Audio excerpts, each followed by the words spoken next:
midi sur Europe 1, Mathieu Noël. Vous écoutez toujours Europe 1, il est midi 22, rien ne s'oppose à midi, continue avec Eva Rock, Fred Goati, Olivier Pouls et maintenant roulement de tambour pour ce moment qu'on attend tous car rien ne peut nous faire plus plaisir. Oh, des champignons de village. Non Pouls, la chronique de Guy Carlier. Guy, vous m'avez dit, je cite, « Aujourd'hui je voudrais parler du vendredi qui est à l'image de la vie, on rit, on pleure, c'est la commedia dell'arte. » Je tiens à préciser que je me désolidarise totalement de ce lancement incompréhensible. Bon, ce que je veux dire dans ce lancement, que les auditeurs auront compris, eux, c'est que pour la plupart d'entre nous, le vendredi est un jour de joie qui nous ouvre les portes d'un week-end de repos réparateur et de détente en famille. Oui, là, je dois admettre qu'une phrase comme « Pour la plupart d'entre nous, le vendredi est un jour de joie qui nous ouvre les portes d'un week-end de repos réparateur de détente en famille » constitue, disons les choses comme elles sont, une grosse daube littéraire qui est à la littérature ce qu'une chanson de Matt Pokora est à la composition musicale, c'est-à-dire qu'elle confine à l'escroquerie artistique, mais que voulez-vous, en matière d'écriture aussi, je suis en Fridayware. Quoi qu'il en soit, si je précise, pour la plupart d'entre nous, le vendredi est un jour de joie, c'est qu'il en est d'autres pour qui, au contraire, ce jour est une déchirure.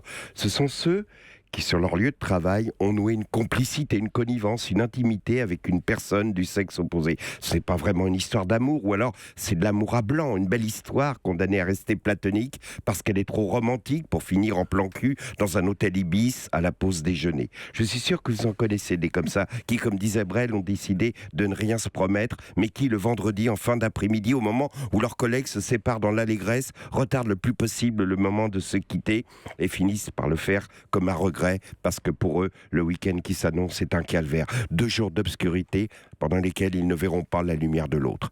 Vous vous souvenez que lundi dernier, à la réunion des jours de la semaine, justement, j'ai parlé du lundi humilié et du vendredi triomphant. Eh bien, c'est parfois l'inverse. Et lundi matin, justement, un couple comme ceux dont je viens de parler se trouvait à la table près de la mienne au Café Mode à côté d'Europe. On devinait qu'ils travaillaient ensemble, qu'ils étaient amoureux de cet amour à blanc dont je parlais tout à l'heure et qu'ils se retrouvaient après un week-end de séparation. Comme dans le pré-générique du film La peau douce de Truffaut, leurs mains au ralenti se cherchaient, s'enlaçaient sur la table. Lui bégayait des « tu m'as manqué alors ». Tu m'as manqué. Alors elle, pour dédramatiser, a répondu en imitant Annie Girardot, « Je ne sais pas si je t'ai manqué, mais à moi, tu as manqué follement, éperdument, douloureusement.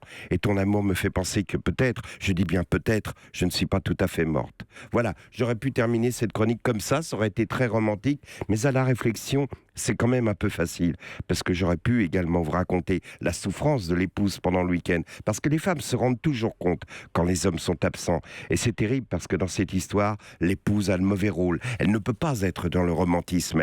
Il y a la lessive à mettre en route, le linge à étendre, les courses au supermarché, les leçons des enfants, et pendant ce temps-là, lui est absent, taciturne, rien n'excède. Alors il arrive que le dimanche soir, les épouses excédées et malheureuses finissent par craquer, lancent en persiflant. Allez, encore un petit effort, le week-end est terminé, demain tu vas la retrouver, ta copine, tu vas lui jouer du violon, puisqu'elle a droit au violon, elle, et que moi je n'ai droit qu'à tes slips sales que je mets dans la machine. Tu lui parleras de Sting en lui disant « J'adore l'ambiance d'un Englishman in New York », alors que moi j'ai juste le droit de te voir allongé tout le week-end, tout le samedi après-midi sur le canapé du salon, à zapper, et le soir devoir te retourner dans le lit, t'endormir en pétant contre ma jambe. Tu lui diras ça à ta copine, que la nuit tu pètes sur ma jambe?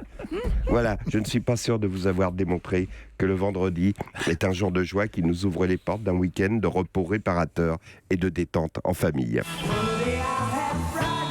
Merci beaucoup Guy Carlier. Je vois que vous nous avez épié avec Eva. Oui. Je vois d'où vient votre inspiration. Comment je dois le prendre. Et si vous êtes en manque de Guy ce week-end, vous pouvez retrouver toutes ces chroniques sur europe1.fr. Et j'en profite d'ailleurs pour vous dire que Europe 1 en janvier a battu son record avec plus de 26 millions de visites. Merci à vous. Et je suis sûr que Guy n'y est pas pour rien si on a battu ce record. Europe